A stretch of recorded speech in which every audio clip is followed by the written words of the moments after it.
Secretary Matt Hancock said, we still need to carry on very much with what we are doing, because we are now seeing, hopefully, those measures taking into effect with that slowdown of an increase in new cases and new deaths as well. But we still do need to be very cautious with this. And like I say, cases could increase again tomorrow. We will need to watch over the next few days. Lauren, thank you. Well, let's talk to our political correspondent, Jessica Parker, who joins us now from Westminster. And the focus very much from the Health Secretary today on the carers, particularly those who are looking after the elderly, the vulnerable in care homes at the moment.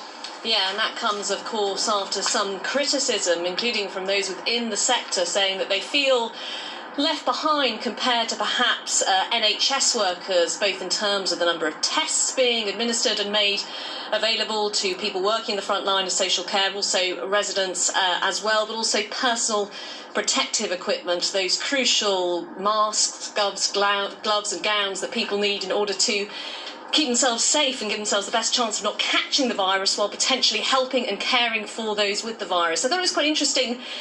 More broadly, what Matt Hancock was saying about social care. So he talked about strengthening the national recruitment campaign to bring in tens of thousands of workers into the social care sector. Of course, even before the coronavirus outbreak, there was a shortage of social care workers on the front line. So he's saying that they're really going to try and focus on that to make sure that the sector is properly staffed. Talks about asking supermarkets to make sure social care staff have the same priority access to supermarkets as NHS frontline services have been as well. And this idea of a single brand for social care to symbolise the profession.